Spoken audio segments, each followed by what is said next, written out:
What's up, everybody? Welcome to Queer Girl Straight Skates. This is part 4. This is the 4th drill. If you don't feel comfortable with the first 3 drills, go back and do those. And if you're ready, let's jump into this 4th drill.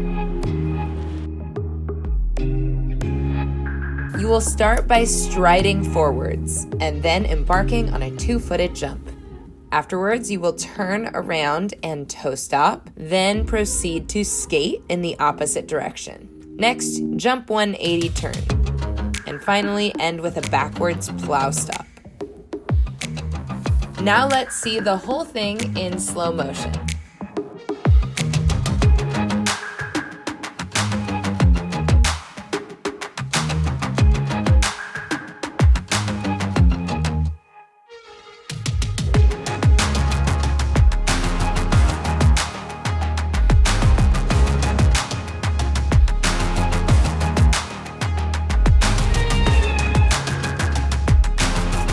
Finally, here's the whole drill up to speed.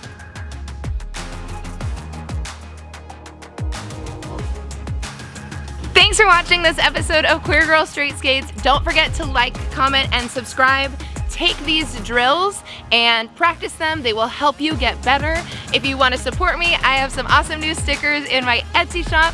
And most importantly, cheers to the queers!